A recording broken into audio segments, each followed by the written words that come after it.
পরগনার কুলতলির একটা ঘটনা বলি আপনাদের। সেখানে ৮০% বিশেষভাবে সক্ষমকে ভোটের ডিউটি। শিক্ষককে 3 দিন আগে প্রিসাইডিং অফিসারের চিঠি।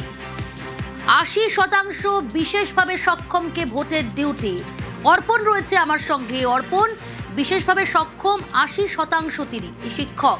3 দিন আগে প্রিসাইডিং অফিসারের কাছ থেকে চিঠি পেলেন, কমিশনের কাছে আবেদন করেছেন, জানিয়েছেন। দেখো, ইতিমধ্যেই কমিশনে তিনি চিঠি পাঠিয়েছেন, কারণ ৮০% তিনি প্রতিবন্ধী, তিনি হাঁটতে পারেন না, তিনি তার নিজের সমস্ত কাজ নিজে করতে পারেন না, কারো সাহায্য নিয়ে করতে হন। কোথাও থেকে কোথাও যেতে হলে তার একমাত্র সম্বল হয় কোনো এক ব্যক্তি অথবা তার যে চেয়ার রয়েছে সেই চেয়ারের সম্বল করে তাকে যেতে হয়। আর সেই কারণে তিনি ভোটের ডিউটি কিভাবে করবেন, একটা জায়গা থেকে অন্যত্র গিয়ে সেখানে কিভাবে সামলাবেন তা নিয়ে তিনি দুশ্চিন্তায় রয়েছেন। তার দুর্ঘটনায় তার পা ক্ষতিগ্রস্ত হয়।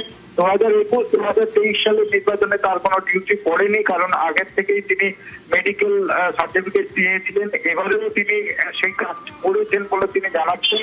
তারপরেও তাকে এই যে প্রিসাইডিং অফিসারের চিঠি পেয়ে তিনি ইতিমধ্যেই কুলতলির যিনি ভিডিও রয়েছেন, যিনি ওসি ইনচার্জ, তাকে পুরো বিষয়ে তিনি লিখিত আকারে জানিয়েছেন। বেশ, ধন্যবাদ।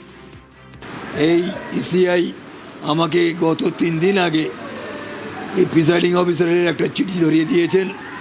একাধিকবার বলা সত্ত্বেও আমাকে চিঠি দিয়েছেন। সেই জন্য আমি ফিজিক্যালি এই অবস্থায় এসে আমাদের কুলতলির যে ভারপ্রাপ্ত আধিকারিক আছেন মানিকবাবু, ওনার সঙ্গে এসে দেখা করলাম। উনি বললেন ব্যাপারটা দেখছি কি করা যায়, আপনাকে এক্সিবিশনে রাখা যায় কি না আমি দেখছি। আমি ইলেকশন ডিউটি থেকে অব্যাহতি চাচ্ছি।